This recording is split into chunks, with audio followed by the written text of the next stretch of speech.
That's right, my name is Miro, and elite recognizes elite. Elite recognizes the best. Hey guys, it's Ash here with WatchMojo, and these are the top 10 WWE to AEW debuts.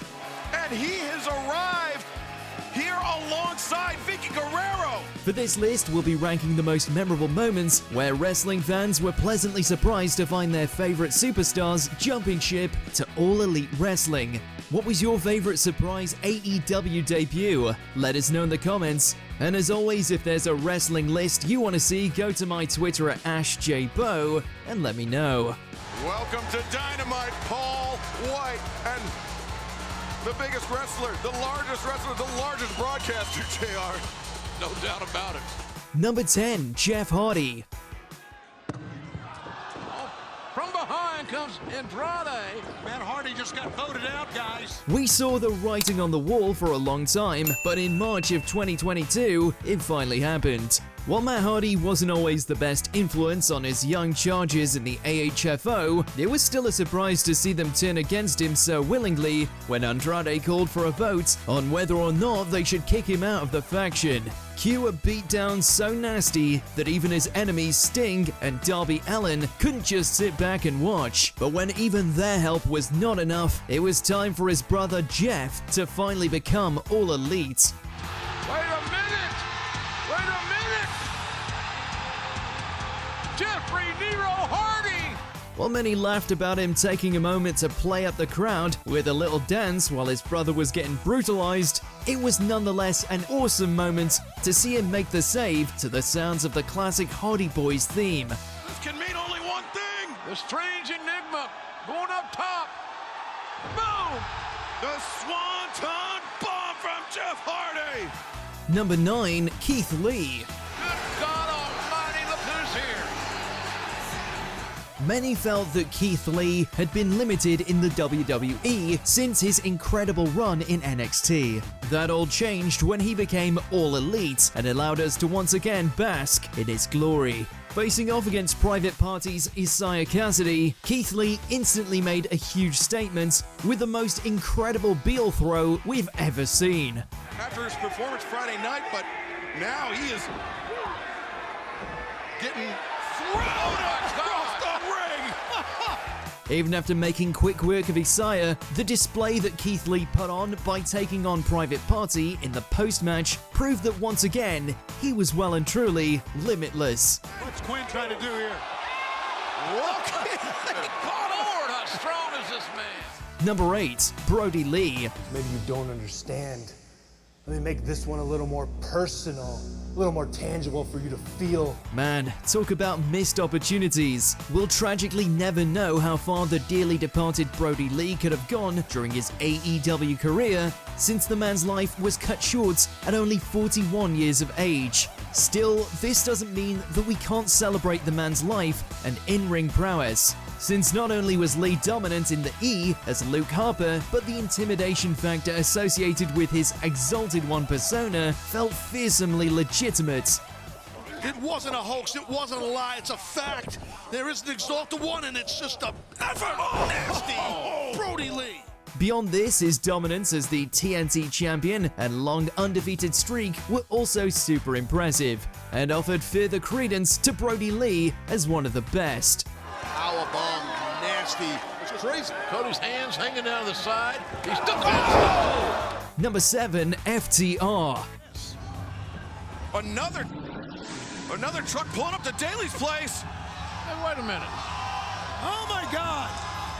Free the Revival, or if you prefer, Fear the Revolt, Follow the Rules, or even a certain expletive we're not going to repeat in this video. It doesn't really matter how you spell out this tag team's acronym moniker. What you have at the end of the day are certified top guys. FTR debuted on AEW Dynamite as babyfaces, they were good guys, but this didn't last long, as Dax Harwood and Cash Wheeler simply worked better as devious and devastating tag team specialists. Getting set up. There's teamwork. Dangerous teamwork.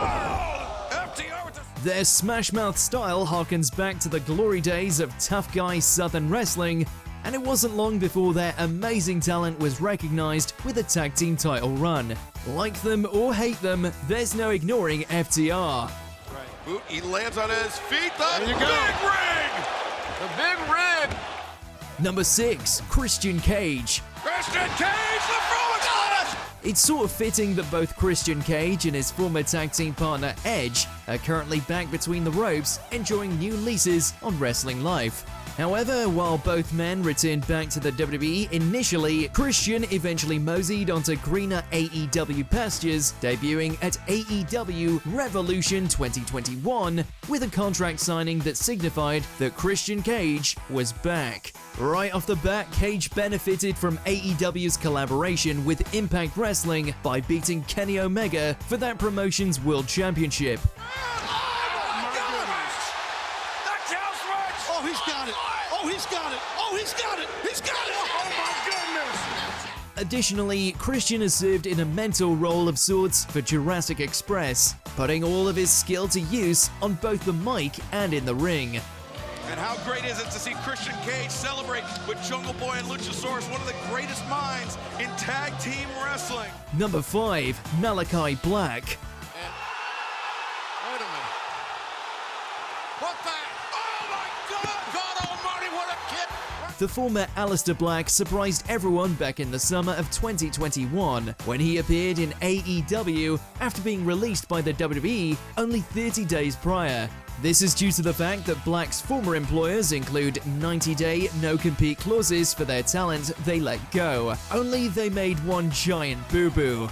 They never updated Black's contract from his time with NXT, which only had a 30-day non-compete clause. As a result, the occult and heavy metal influenced wrestler was able to appear on AEW Dynamite to much fanfare and acclaim.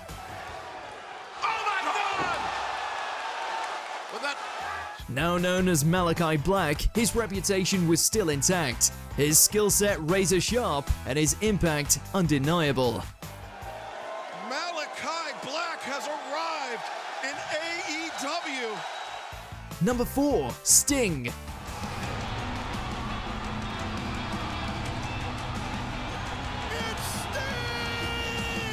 Just because you got into the WWE Hall of Fame doesn't mean you have to hang up your boots.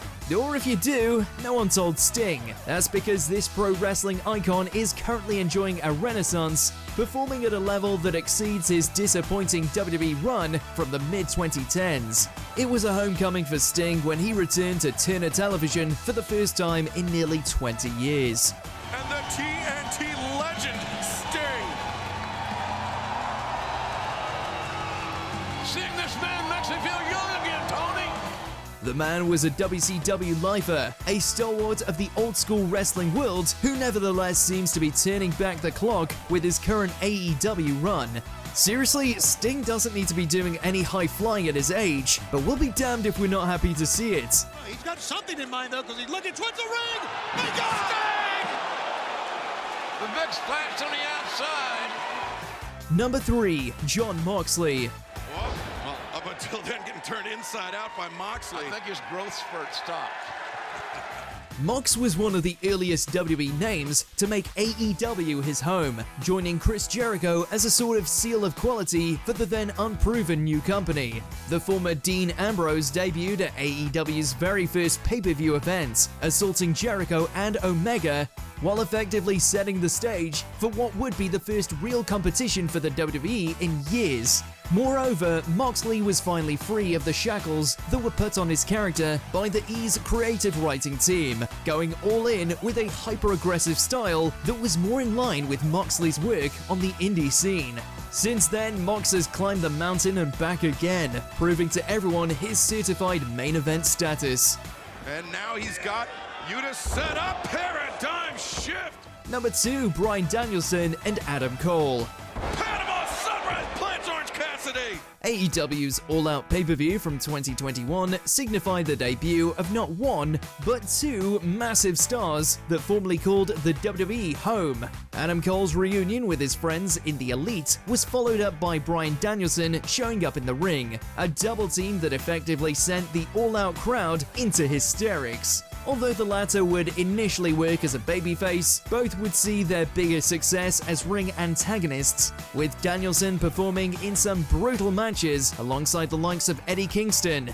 Tried to cushion the impact, but there is no cushion up there on that top turnbuckle. No. Eddie's in trouble. Eddie's in grave danger. Oh my! Meanwhile, Cole continues to prove he's one of the finest storytellers in pro wrestling, as evidenced by his outstanding feud with Orange Cassidy. He's dropped that knee pad. He's dropped that knee pad. He dropped the boom. That doesn't get it. Let's just go to the house. Referee's down with Brett. Before we continue, be sure to subscribe to our channel and ring the bell to get notified about our latest videos. You have the option to be notified for occasional videos or all of them. If you're on your phone, make sure to go into your settings and switch on notifications. Number 1. CM Punk.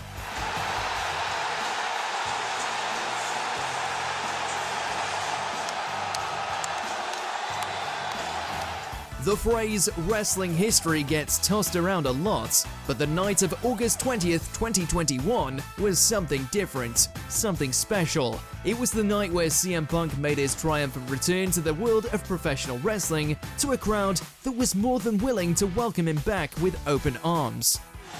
The hometown hero has come home after 7 years. It should be said that Punk did tip his toes in the water with a brief return to the E as an analyst for their Fox program WWE Backstage. This didn't last long, however, and it was Punk's AEW debut that left grown men in tears and happy AEW fans leaving an arena with fresh ice cream bars in their hands. You guys really know how to make a kid feel like Britt Baker in Pittsburgh. Do you agree with our picks? Check out this other recent clip from WatchMojo and be sure to subscribe and ring the bell to be notified about our latest videos.